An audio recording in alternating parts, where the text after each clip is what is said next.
जितना दम लगा लियो, नू देखूंगा प्रशासन ने कितने ही वे खरीद सके हैं। और बच्चा ने उनने पे पढ़वाऊंगा, या मेरी जिद है, पाड़ेगी तो ज्योति पाड़ेगी इन बालका ने और बढ़ावेगी। जय साल तक कोर्ट के रूल है ना, उतने साल तक कोर्ट में मैं भी कहूँ ज्योति समझ जा समझ जा, कुछ नहीं धरा है इन जिद्दा में दूसरा के चक्कर में अपने बालका का नाश करने लग रही है। कितने भी वो दर्जा नहीं मिलेगा जो तने यार मैं दे रहा हूँ, और आगे भी दूंगा, तेरे पे भरोसा आज भी मना वो है। तू बेशक नाटे है पर ऊपर ले मन तो नाट रही है। नमस्कार, मैं हूं अजय भारद्वाज और आप इसमें ग्राउंड मीडिया देख रहे हैं। और आप सभी साथियों को पता है कि सोनीपत जिले का जो गांव फरमाना है, ज्योति और प्रवीण वाले मामले के ऊपर, यानी कि जो उनकी 4 साल पहले लव मैरिज हुई थी, उस मामले के ऊपर पूरे हरियाणा, पूरे देश की नज़र उस मामले के ऊपर टिकी हुई है कि आखिरकार इस मामले में क्या हुआ। क्या उन मासूम बच्चों को उसकी माँ ज्योति मिली? क्या ज्योति ने अपने बच्चे हैं वो लिए या नहीं लिए? इसी संशय के ऊपर सुई टिकी हुई है और हर किसी की नज़र आज 17 जनवरी थी। और आप सभी को पता है कि 17 जनवरी को पंचकूला में, यानी कि महिला आयोग की तरफ से दोनों पार्टियों को बुलाया गया था, प्रवीण को भी और फिर ज्योति को भी। महिला आयोग की जो चेयरमैन है रेनू भाटिया, उनकी तरफ से वहाँ पर बुलाया गया था। और हर कोई आज ज़्यादातर यही सोच रहे थे कि दोनों मासूम बच्चों को ज्योति अपने पास रख लेगी, लेकिन ऐसा कुछ नहीं हुआ। बहुत सारे साथियों के हजारों की संख्या में फ़ोन आने लग रहे हैं, लगातार पूछ रहे थे कि अजय भाई इस मामले की ताज़ा अपडेट क्या है, पंचकूला में क्या कुछ हुआ, क्या कुछ बातचीत हुई, क्या ज्योति वापस आ गई, क्या प्रवीण और जो ज्योति का समझौता है वह हुआ है या नहीं हुआ है। शुरू से लेकर के अब तक इस मामले की लगातार तमाम तस्वीरें ग्राउंड मीडिया चैनल के माध्यम से हम लेकर के आने लग रहे हैं आप सभी के सामने। सबसे पहले तो हम आपको बता दें कि आज पंचकूला में ज्योति और ज्योति का परिवार भी वहाँ पर पहुँचा। प्रवीण और प्रवीण की माँ और जो दोनों जो बच्चे हैं, 1-1.5 महीने का बच्चा और 1 2.5 साल की गुड़िया, वो सभी भी आज पंचकूला में पहुँचे। और जो कुछ बातचीत रही प्रवीण से, मेरी अभी फ़ोन पे बातचीत हुई है। प्रवीण से मैंने पूछा था कि क्या कुछ रहा आज पंचकूला में, तो प्रवीण ने जो कुछ बताया वही मैं आपके सामने बताऊंगा। जो भी प्रवीण ने जो बातचीत कही, क्या ज्योति से बात हुई, रेनू भाटिया मैडम से क्या कुछ बातचीत हुई है। सबसे पहले तो मैं आपको बता दूं कि ज्योति ने आने से साफ मना कर दिया। ज्योति ने कहा कि मैं वापस नहीं आऊँगी। तो हालांकि प्रवीण ने भी, उनके आपस में लगभग आधा घंटा पौना घंटा उनकी जो विचार है, एक दूसरे के पक्ष विपक्ष दोनों की बात चलती रही। लेकिन रेनू भाटिया मैडम ने भी कहा कि आप इन बच्चों को रख ले साथ में, लेकिन ज्योति ने मना कर दिया। ज्योति ने कहा कोर्ट के थ्रू ही मैं बच्चों को रखूँगी। यदि कोर्ट कहेगा कि बच्चे आपने रखने हैं तो मैं रखूँगी, और यदि कोर्ट नहीं कहता है तो फिर मैं नहीं रखूँगी। यानी कि देखो, इंसानियत और मानवता के नाते अधिकारियों का भी यही फर्ज बनता है कि एक बार मामले को सुलझाया जाए। महिला आयोग की चेयरमैन रेनू भाटिया ने भी समझाने का प्रयास किया कि आप बच्चों को अपने पास रख ले। प्रवीण और जो आप दोनों ने जब 4 साल पहले लव मैरिज की है तो आप एक दूसरे के साथ रह लीजिए, क्योंकि छोटे मोटे गिले शिकवे हर पति पत्नी के बीच में होती है, छोटी मोटी लड़ाई हर किसी के बीच में होती है, लेकिन रिश्ते तोड़ना एक बहुत बड़ी बात है। इसी को लेकर के, क्योंकि देखो भाई, उन मासूम बच्चों का क्या कसूर है। 2 पति पत्नियों की जो आपस के बीच की जो लड़ाई है उसकी सजा 1.5 महीने के मासूम बच्चे और 2.5 साल की जो बेटी है उसको मिलने लग रही है। दूसरी बड़ी बात है, यानी कि तलाक की जो बातचीत चल रही थी कि तलाक लेने की कह रही है ज्योति की, तलाक लेना है। और तो प्रवीण ने साफ मना कर दिया वहीं पर रेनू भाटिया मैडम के सामने ही। उनके परिवार वालों को भी बोल दिया कि मैं तलाक किसी भी कीमत पर नहीं दूंगा, भले ही ये केस कितना ही लंबा चले, भले ही ज्योति किसी के साथ लिव इन रिलेशनशिप कानून के तहत रह सकती है, लेकिन मैं कोर्ट की तरफ से भले ही लंबा केस चले लेकिन मैं तलाक नहीं दूंगा। भले ही उसने कहा कि मेरा कोई कसूर तो बताइए। लगातार यही जो बातचीत है, एक दूसरे के प्रति आरोप लगाते रहे। उस तरफ से ज्योति बोलती रही, उस तरफ से प्रवीण बोलता रहा, जो उसके परिवार वाले, ज्योति के परिवार वाले, वो बोलते रहे, लेकिन कोई फैसला आज भी, कोई किसी भी तरीके का ठोस फैसला नहीं हुआ है।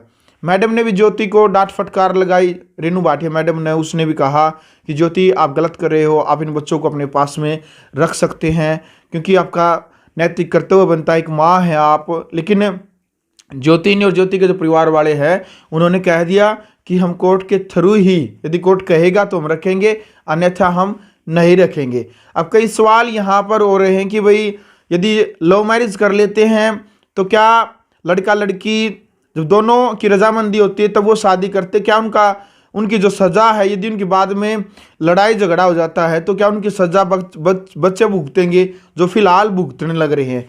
आप सभी साथियों के फ़ोन आए थे, इस वजह से वीडियो बनाने का उद्देश्य है। एक दो और बात है भाई, अब जो ये केस है ज़्यादातर सब सोच रहे हैं भाई अब आगे की काउंसलिंग कब है, अब आगे क्या होगा। काउंसलिंग तो ज़्यादातर जो होनी थी वो होली है, अब तो कोर्ट में केस चलेगा, तारीख आएगी आगे। अभी जो केस है किसकी तरफ से क्या रजिस्टर्ड होगा, क्या ज्योति की तरफ से केस डाला जाएगा तलाक का या फिर प्रवीण की तरफ से घर बसाने का है जो वो केस डाला जाएगा, वो अभी आगे भविष्य में जो कुछ होगा वो अब चिंता का विषय है भाई। किस तरफ से कोर्ट क्या फैसला सुनाएगा, कौन सी क्या स्थिति में होगा, ये जो पूरा मामला है, ये जो पूरा केस है ये 1 साल चलेगा कोर्ट में या फिर कई साल तक चलेगा, क्योंकि कोर्ट का जो मामला होता है वो बड़ा लंबा होता है, कई सालों तक भी केस चलते हैं, 2-3 साल भी चल जाते हैं और कई सालों के बाद फैसला आता है इस प्रकार से।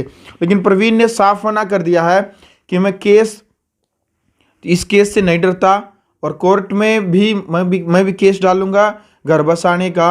और उस तरफ से ज्योति का भी कहना था कि मैं तलाक लेने के लिए तैयार हूँ, तलाक लूँगी, मैं आपके साथ नहीं रहना चाहती। ये जदोजहद चली लगभग 1 घंटा के करीबन वहाँ पर, लेकिन कोई फैसला नहीं निकला।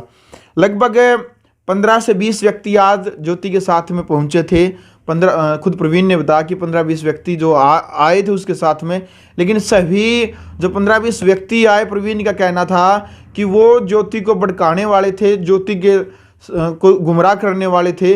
कोई व्यक्ति कह रहा था कि ऐसा नहीं था जो उसको समझाए कि आप अपने बच्चों के साथ में रखें। सबसे बड़ी बात यही है कि भाई शुरू से लेकर के आखिर तक, यानी कि अब तक यही सवाल उठ रहा है कि ज्योति ने अपना जो 1.5 महीने का मासूम बच्चा है उसको तो अपने पास में रखने था। ज्योति ने खुद कहा कि मैं कोर्ट के तरीके से ही देखेंगे कि कोर्ट में क्या कुछ होगा। बच्चे लेने से बिल्कुल मना कर दिया। भाई मैडम ने भी बातचीत की तो जितनी भी जो बातचीत हुई है वो आपके सामने है और हर किसी की नज़र इस मुद्दे के ऊपर, इस केस के ऊपर बनी हुई है कि भाई इस केस में क्या होना था। क्योंकि भाई 13 तारीख की काउंसलिंग थी, 13 तारीख ने भी ये आज थी सभी ने कि 13 तारीख तक समझौता हो जाएगा। हालांकि प्रवीण ने खुद मीडिया के सामने ये भी कह दिया था आकर के 13 तारीख को कि मैं आइंदा वीडियो के सामने सोशल मीडिया पर मैं नहीं आऊँगा, मीडिया के सामने आकर के मैं वीडियो नहीं बनाऊंगा, क्योंकि उसको एक आस थी कि ज्योति आएगी। ज्योति के कहने से उसने मना कर दिया था कि मैं आइंदा कोई वीडियो मैं नहीं बनाऊंगा। लेकिन अब वो कह रहा है इसी केस को लेकर के कि अब मैं मीडिया के सामने हर जो वो बात है वो बात मैं रखने के लिए तैयार हूँ, मीडिया के सामने मैं आऊँगा और इस केस को लेकर के जो भी जानकारी होगी वो मीडिया को मैं बताऊँगा। तो भाई आपने भी अपनी राय रखनी है कि इस पूरे केस को लेकर के आपकी पर्सनल व्यक्तिगत राय क्या है, आपको क्या लगता है। क्योंकि पूरे केस को लेकर के देखो 2 तारीख को ज्योति को आना था, ऑन कैमरा ज्योति ने कह भी दिया था।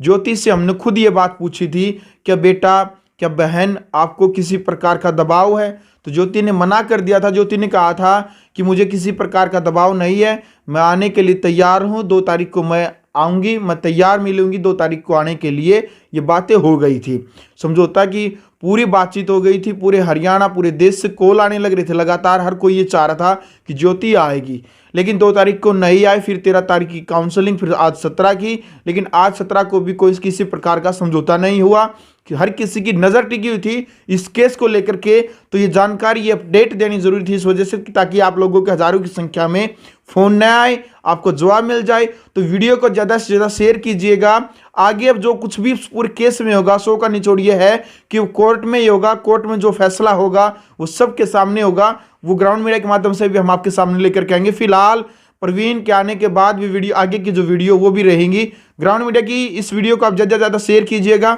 ग्राउंड मीडिया के लिए अपने कैमरा शोगेंजार के साथ मैं जब भारद्वाज। राष्ट्र निर्माण की जानकारी के लिए ग्राउंड मीडिया चैनल को सब्सक्राइब करें और शेयर करें।